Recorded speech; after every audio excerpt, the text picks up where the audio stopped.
Hello everybody, this is James from Troll Music and TrollMusic.com coming to you, showing off my brand spanking new B&G Guitars Little Sister. So, hey Ma, look at Little Sister. This is a guitar handmade by a couple people, dedicated builders in Tel Aviv, Israel, in a small little workshop, and they are cranking out some really nice stuff. This is, they make a couple different versions of this guitar. The Little Sister, the body shape. This is the one with the cutaway and the humbuckers. So those of you that are wondering, this is just the cutaway humbucker.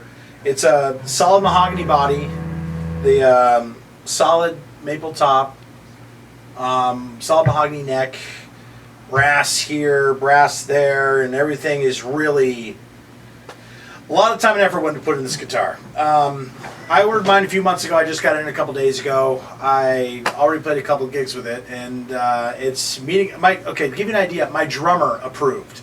My drummer went, "That guitar sounds good." He's a drummer. Notice the guitar tone. When has that ever happened ever? Other than turn that damn thing down. God, that'll tell you something about this guitar.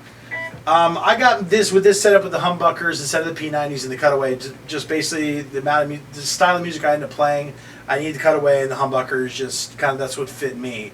I'm definitely going to be ordering another one. I can tell you that already. I'm not sure if I'm going to wait till they come up with the carved top or get one with P90s, but I really dig this guitar. The neck on it is a soft V-neck. So gentle, so smooth. It's really comfortable and ergonomically nice for your hands.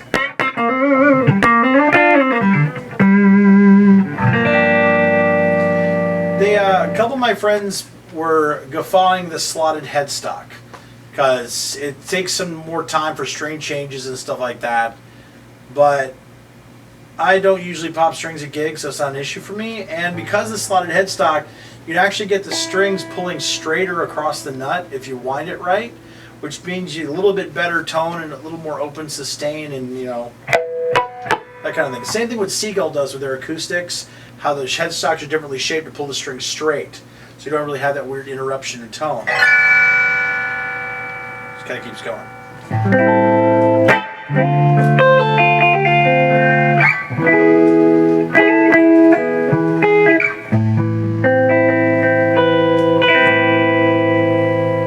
This thing is crystal clear. Crystal clear. I mean, this is... You would spend about the same amount of money on a Les Paul now. Why in the hell would you want to do that? Honestly. Seriously. I mean, they changed the whole design of the Les Paul. This is actually more comfortable than the Les Paul. It's a little bit smaller body. It's chambered, so it weighs like nothing. I could play this thing all night and not have any issue. Because I have twice already.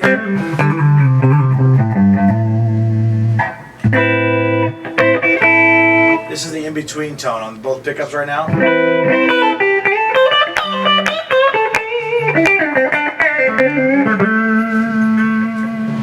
This is just the neck.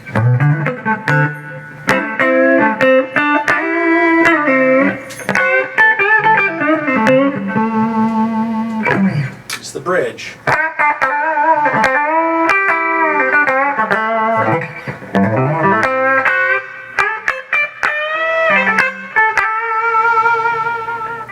So I mean, really, the tone palette, you're kind of all over the map. You get really warm, but it doesn't get farty. You know, it tends to get a little, sometimes you just lose definition. There's definition there. In between tone. It's almost like if you ever played any of the 60s tribute Les Pauls or the Telecasters with two P90s in it, you almost get that kind of bite to it.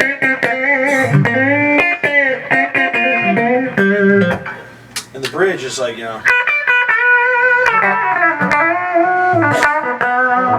They're going for the vintage style, and this is based on a lot of vintage designs, and it really tells. And they really grab the best of everything they had available. I mean, I played the Soul Band Monday, but Friday night I played like a kind of a top 40s. We do everything from the 60s to now, and it held up great for that too. It's shockingly versatile, and it kind of so far I've already played it on a couple gigs already. And it's kind of does what you want it to. It's, you know, a lot of times they sacrifice function for form. This is not one of those cases. I mean, it's a relatively, it's like, feels like a short scale guitar, and you have the neck meets the body at the 14th like it should, but you have the heel coming up at the 12th. But the heel's so shallow, you kind of keep going and don't really notice it. So I haven't really run into anything with that. The only weird thing I've run into so far is it's a unique problem basically for me and maybe a couple of people out there. I use 11 gauge strings, and the stainless steel 11s is just what I use. I have acid for skin. I live in Florida, so if I want the strings to last more than a gig, I just found out these work best. And the 11 gauge string, the one in the low E, kind of doesn't fit in the slot on the bridge very well, so I gotta hit it in there to make it work. But I put in some 11 gauge elixirs the other day, and they fit in fine. Just these strings just will not fit in there for some reason, without kind of some mechanical persuasion. So.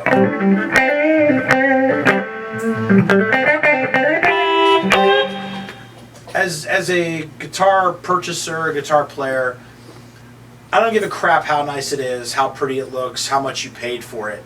If it doesn't work, I don't want it. This works. This works really well. And again, it weighs virtually nothing because it's chambered. It looks fantastic. It plays fantastic. It sounds fantastic. I mean, I like to rotate on my guitars. I have a Telecaster, I have a Strat, I have a 70s SG that I kind of rotate around. I haven't picked those up since I got this about 5 days ago. So that should tell you something right there. I might be having some guitars up for sale pretty soon, so I can buy another couple of these.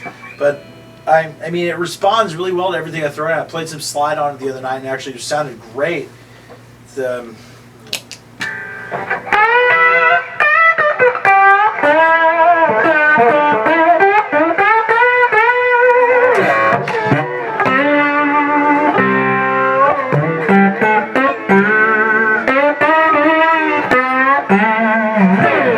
Probably raise the action a little more to get a little bit more definition, but just because the way the whole thing's designed and the tailpiece doesn't actually barely touches the body, it's the brass. This thing just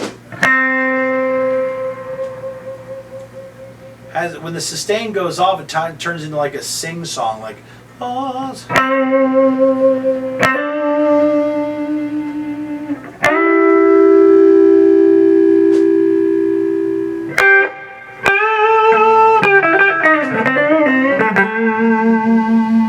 A lot of guitars you find you have to play a note and you can't just let it ring, kind of have to go on to the next note because it either loses tonality or the stops vibrating.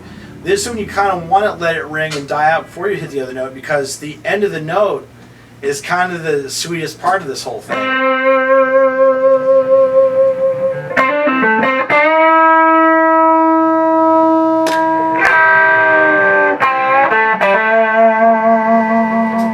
Okay, these guitars, again, made by a small company, for now they're small. I mean, if they keep building stuff like this, they won't be small for long.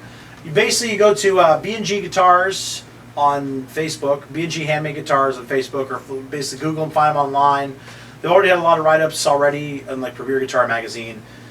A few other spots online that have them. I know they're starting to get into stores in Europe. I don't think there's any in the U.S. yet, but there's a couple players in the U.S. of these now. I think there's about 5 or 6 of them over here. I'm one of them. Oh. What I did was I basically messaged them through Facebook and sent a deposit through PayPal. Then you basically wait. And when I ordered mine, it was only 3 months. I think the wait time's up to about 8 months now. So you pay your deposit so they can start building it, and then when it's done, about a month or so before they finish, they send you the wood samples about what you want your top to look like. You pick that. Then when everything's all finished, they give you a confirmation picture. You send the rest of the money, and then you get your guitar shipped to you in a hard shell case. So the nice thing is the price is all included, and it got here in like 3 or 4 days. I mean, they ship a DHL, and that thing, they haul butt. It spent more time in customs on their end than it did in transit getting here, basically. I emailed the guys back and forth every once in a while over there because, we were giving them that much cash, sight unseen, hoping for the best.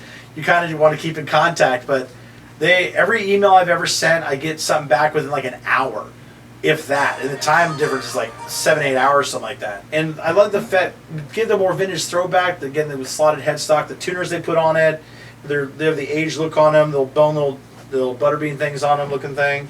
It's just a really, really well done guitar. B&G Guitars, solid work, guys. This is Little Sister in Venice, Florida, playing the corridor between Fort Myers and Tampa quite a bit in the near future. So keep an eye out for it if you ever go see one of my gigs. This is James from Troll Music at trollmusic.com. Thank you guys at B&G. Excellent job. And check them out. They got a lot of videos on, and I imagine this one will be on their website soon. So check it out. See you guys next time. Remember to subscribe and like us on Facebook. See you guys next time.